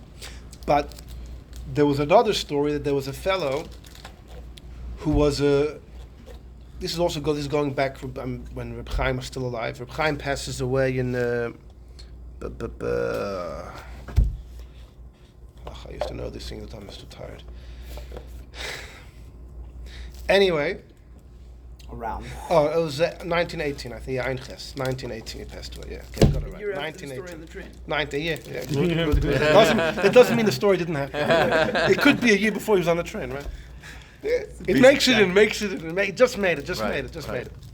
So there was another guy who approached Reb Chaim, and he asked him about this word that Reb Chaim never said. This whole Reb Chaim that I mentioned, he never said it. It's not written in his form. Students, people quoted in his name. So another guy, not a kid, but a bacher, a younger man, a learned fellow, sees Reb Chaim, he knows it's Reb Chaim, and he approaches him, and he wanted to discuss this issue. And Reb Chaim told him the same thing. Ich hab das nicht gesagt. This guy, his last name was Shik or Shuk. He comes home, he tells his father's a big Rav. He tells his father, everyone says Reb Chaim said this whole thing about the Shem and that you can't use supernatural things, and Reb Chaim denies it. His father's like, what? His father went to visit the big Rosh Hashiva, the Baruch Ber Leibovitz, who was the biggest student of Reb Chaim. Yeah, Baruch Ber is a famous... And this rabbi tells Baruch Ber, Reb Chaim denies saying this word. But Baruch Ber says, what? I was there in Shir, I heard Reb Chaim say this. So we have... What was wrong with the word? Oh, we'll get in a second. And then you have Reb Chaim's own Eineklich, two Soloveitchiks, two of his grandchildren say the Zayda never said it. So it's a major controversy if Reb Chaim, controversy if he said it or not. What's the issue behind? Well, the crux of Reb Chaim's issue was, does halacha pertain to the supernatural? Well, does it or not? The Gemara we quoted in number 7 says clearly, according to Ben Atam, it's magical wheat, and you can use it for menachos. Rashi says you can't use mon because Rashi says you can't use mon for the menachos. It's not from the 5 grains. So maybe menachos. Rashi doesn't even say it's magical. It's only Tosfos that says it's magical. Right. Even according No, to but that could be according to Rashi Taka. He would hold you can use it for the menachos, perhaps. Oh, so here's throw in a couple more sources to spice it up. So you mentioned the story of Elisha. Elisha gave a bracha to the wife of Avadia. What happened? Avadia he wanted to save the prophets from Jezebel. He has 100 prophets in 2 different caves, 50 and 50. And he's busy borrowing money from Yehoram, the son of Achav. And then he dies, and he owes him a lot of cash. So Yehoram wants to take Avadia's kids as a payment. So their mother comes running to Elisha, says, you got to help me. Elisha says, go home, get tons of fill your house with pots and pans and pour the oil. The Radak, Reb David Kimchi, in his commentary on the story, he quotes a Tosefta. So, a Tanoic source, which says the woman came to Elisha and says, Truma, Maisa, do I have to take all these things from the oil? He says, no, it's miracle oil. It's miracle oil. Selling snake So oil. that, wait. So if I get according to that, it could be Reb Chaim said what he said. Because that means miracle stuff. In other words, you see from the Tosefta, miracle oil is not chayiv in mitzvahs. So for the same token, it can't be used for a mitzvah. It's either olive oil or it's not. If it's olive oil, it's chayiv truma meiser. If it's not, because it's not olive oil, then it can't be used for menorah either. So that would be one source.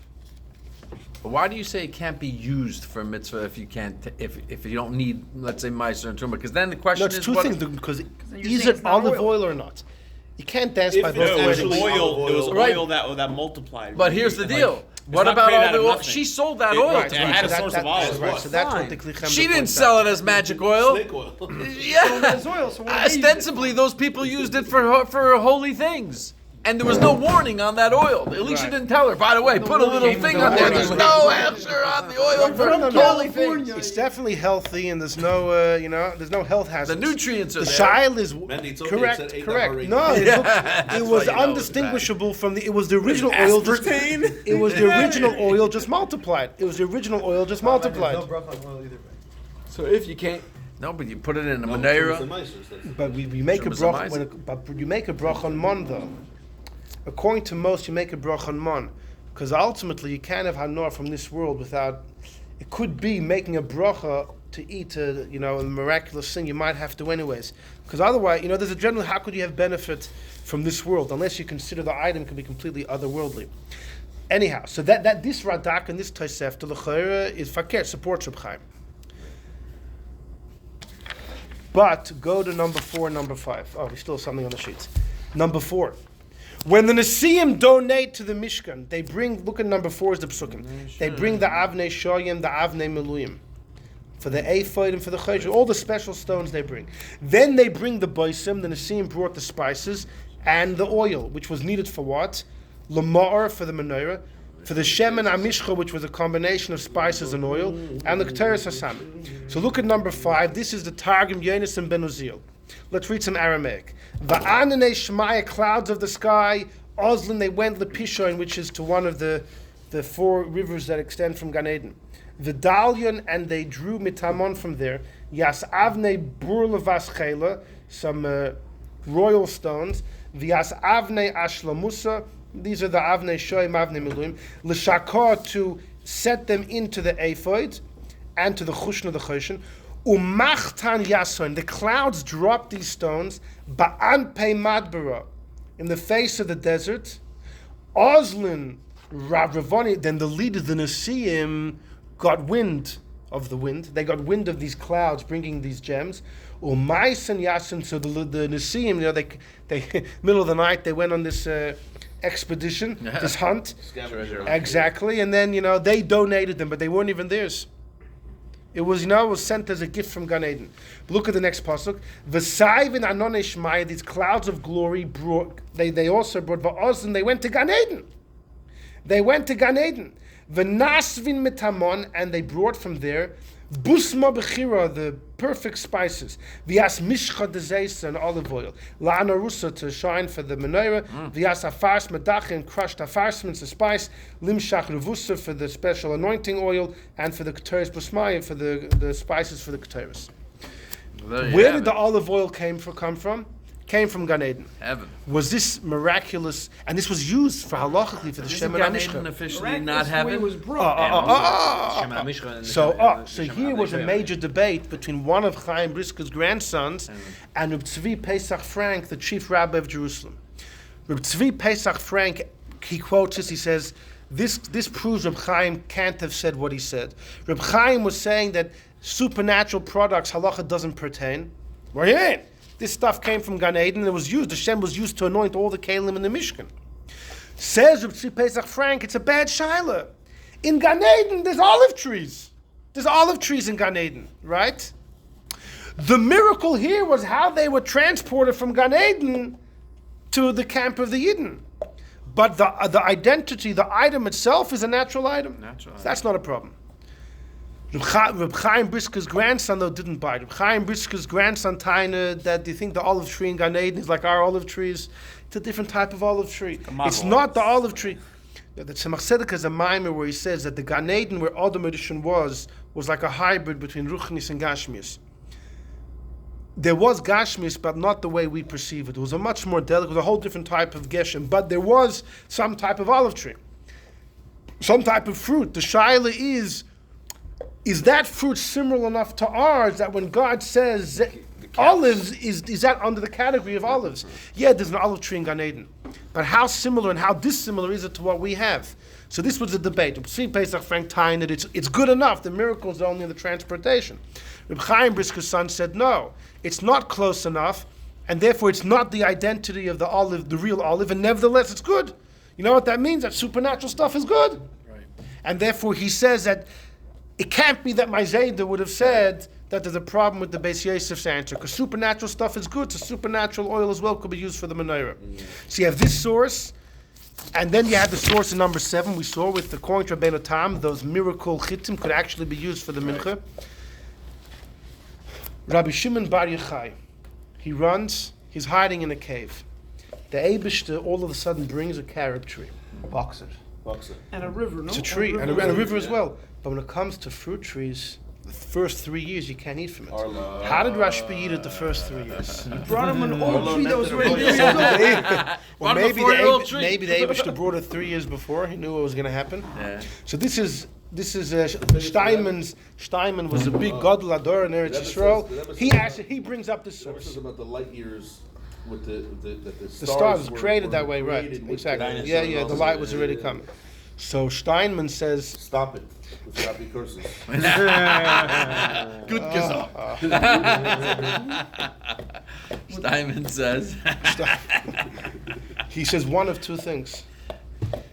He says either this proves Reb Chaim Brisker's Vart, the Radak with the story, that, or this Targum Yonason. No, sorry.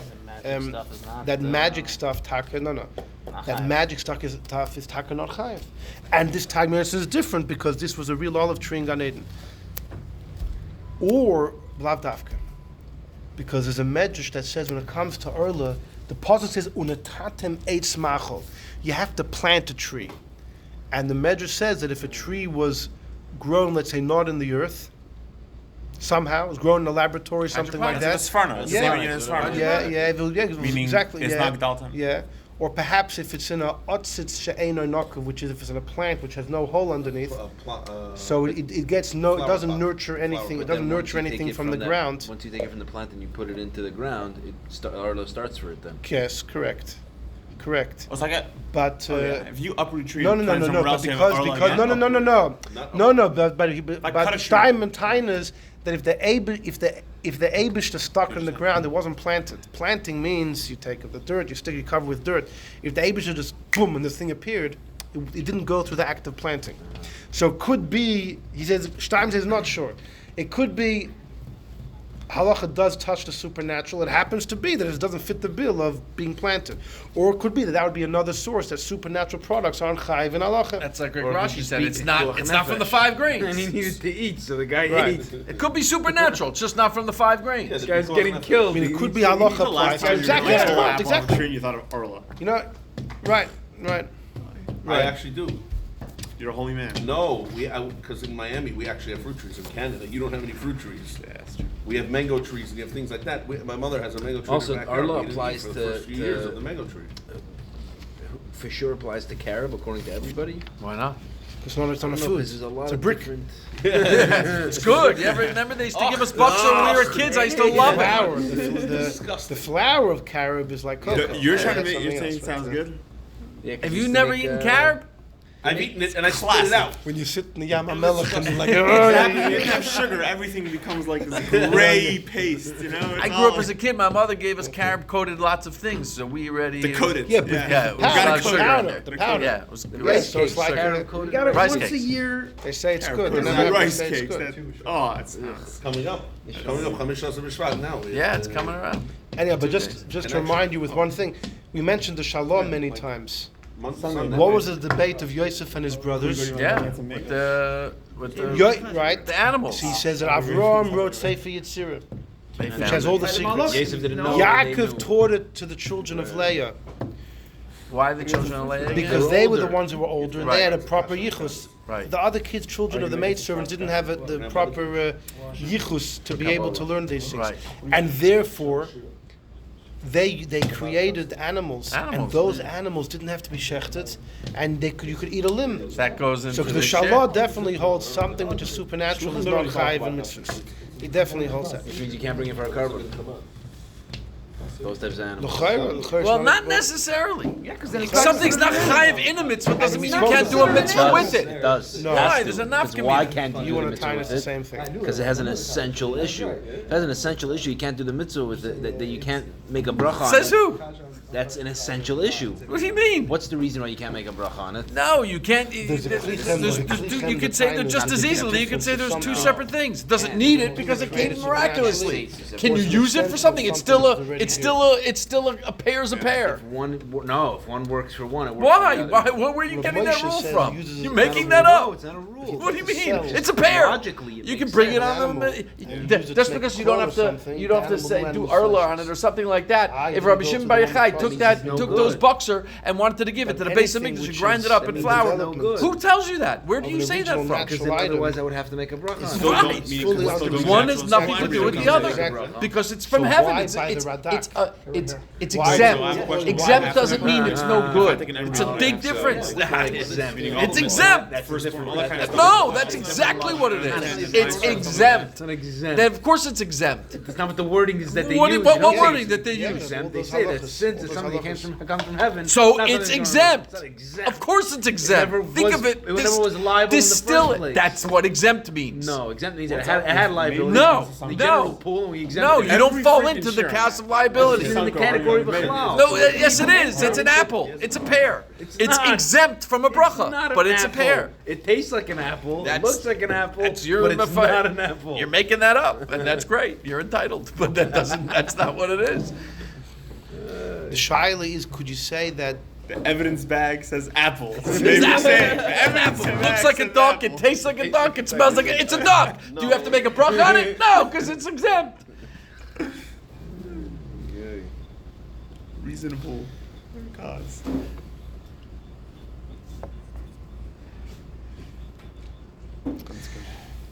if you're gonna say that this magical oil, it's oil, it's just not olive oil, right? So what does it? What do you gain? What does it help by saying that no, it's oil, just not olive oil? Ultimately, it will be potter for meiser. It'll be potter. You can use it for the menorah. The nafkamin is, can you use You have to make a bracha on it for sure. That's it. Oh, Because then, the if you Tzolom make has it, it, then, because the Tzolom then, has then it. there you go. That's against what it's, you're saying. You're saying it's magic all the way through, but it's not. You make a bracha on it. Well, we saw You some- have to. Well, we saw because some it's a that hefts don't- and gavra issue. The object So by itself, Birchas Hanen that's the is key. Takon. Reb Leib, hefts and gavra. The Birchas Hanen is on the There you person. go. You're right. There it makes sense. Ah, Maishle. On the other hand, we saw some The opinions exemption that has to don't do make with the object. For me, it's in terms of me and interacting with the object. I still have my thing. Also, Lawnus, but Ma'olam Hazen Ularucha. But it's in Olam Hazen now. Did you go to heaven to eat it, or it came to you? Also, if the reason is because until you make a bracha, it belongs to God. If it comes from heaven, for sure, Hashemayim Shemayim LaHashem. Unless you go like the Chedush Yarim, who says, well, a heavenly thing, the bracha won't make it yours, and therefore you don't have to make a bracha. But that he said that, but the majority of opinion holds you do make a bracha on the Mann. He's making brachas on the fruits in Gan Eden. The shaila is, yeah. Well, this is interesting. The olive oil that came from Gan Eden was used for the menorah, How? according to Reb Chaim. Well, that's why Reb Chaim's Einikol said my Zayda never said it. Reb Tzvi Pesach Frank Titus, no, this was natural. It's The olive olive oil. tree in Gan Eden is olive enough that it works. Burns like olive oil. It smells like olive oil. It tastes like olive oil. But if it was taka and nest, like the Beis Yosef's answer by Chanukah, it wouldn't be tenable. Nah, if it was a nest that In you're saying creation. in creation, Why not? No, that's how What Tzvi would be the issue Pesach with Frank says Reb Chaim can fit with this Targum Yonason. Reb Chaim would say this is literally an olive tree. it is an olive tree. But if the Abish will all of a sudden create olive oil right here, send a bottle of olive oil right here, no, Why can't you according say to that Chaim, this it can't is be the used. Yitzim in a klal? The regular klal is like what the Beis Yosef says. But why is it no? Fakir Reb Chaim's arguing the Beis Yosef. That was another Yeah. reasons why Reb Chaim's Einikul said Arzeda Right. can't have said it. Leave it the way it Reb is. Yosef Kaira holds that if the thing magically filled, it's good. So why does Frank have to say that it was real olives? Because Say the real. it's a Yitzim in a klal. What do you mean Yitzim Yeah, Rakal? you can't What does that just mean? jump Fakir, that learn in. from here that Reb Chaim's wrong. Or that Reb Chaim never said what people say he said. Anyhow, Or that's that. the Still good. That's the controversy. Did Reb Chaim ask the big question or not? It remains a major machlokes in the Litvish yeshivas. They debate this heavy debate. It's a major heavy debate, and all these sources are brought up, and they're screaming in the same arguments you're having. Yeah. So So look at this guy, look up. Oh, when did Chaim pass away? 1918? 1917 is still alive. I saw him in a train 1917. Yeah, but you could say the guy was healthy as a lark in 1917, unless you say he was sick the year before. He couldn't have been on that train. Why is a year before he passed away? Why does that disqualify? why are you sure the story didn't happen? because the kid, because the story kid, didn't happen. The story didn't happen. The other kid story sounds testified. more. It was on a train. How does the kid Yeah, even know? the other that? thing, with the I'm saying. So what's Taka With Pshat? Baruch Ber, that story? What's Taka Pshat in that story? Reb Chaim says he never said it. Reb Baruch Ber said he did say it. You heard it in Shir. No, because maybe it's not him versus it's the student versus Baruch Ber. Yeah, Yeah, but the there's more reputable people like talking No, about no, it. there's a child. But what did the student do wrong? He misquoted. So the word No, is or it yeah. could be No, so Brisker they- just he said that's misrepresenting what I asked, but I did speak about it. Exactly. In other words, so Rabbi Yaakov Kamenetsky talks about this. We quoted him last week as well. He used to come to this Zal. Here? Shapiro said he used to speak with him over here. Nice. Yaakov Kamenetsky, he was one of the biggest Litvisher thinkers in the past generation. Like the one from Melbourne. No. No. Litvisher. Now he's son of Shmuel from the Gedolei Shmuel Adar. from Pels, no? Something? Yeah, well, his father Yaakov, I don't know where he was, but he was. Not related to Ukraine. No. These are huge Litvisher. These are the biggest. Yaakov Kamenetsky is like one of the biggest Like that. Litvisher thinkers of the last generation. So he discusses the story. He says, you know what the pshat was? Chaim definitely said it by Shir. He said something by Shir. Because we know from back. This Bacher, when he approached Reb Chaim, he said, I heard you said ABC. But Reb Chaim, if it wasn't 100%, he's like, I never said that. I didn't say that. You weren't accurate. I didn't say that. He did say it, but not in the way. There's that room to say that the kid's not a liar, but that doesn't mean that the Rabbi So I'm saying we never have said people it. like Baruch Ber saying he said Yeah, that. he said it was that's in Shir. that's a much better story than some kid on a train. on a train Allegedly. like, going from Vilna. It's like A.B. Rottenberg song. It doesn't matter. No, but by the way, based on Yankov Kamenetsky's explanation of the second story, you could say the same thing in the first story. The kid told Reb Chaim, I heard you said ABC. Reb Chaim was like, haha. I said something quite different than that, I didn't say that. I didn't say that. Right. And the kid, and you don't know the scholarship of the kid. The kid might have been. It was a kid, for sure he misquoted. Yeah. He for sure misquoted. So Reb Chaim was like, I didn't say that. I'm not even going to said. bother explaining what I said. Exactly. It's beneath him to go and argue and tell the kid. The kid comes over. I heard you had a fight with Rabbi Yosef Cairo. Chutzpah even say that to Rabbi Kamenetsky. No? But listen, people make mistakes. I was on the train with my finance. You said you're allowed to drink whatever milk you want. Okay. What year was it? Was it within 6 months before he died? Kind of. He said you're allowed to So drink. what do we do about Not much has a fact, but always using a geilim for a minion? Oh, yeah. It's the same idea. Also, writing a Sefer Torah magically. But that's a problem. Kabbalah Mises. What? That's according to you. You shouldn't be allowed to do that. They did. They used geilim for minyanim. Yeah.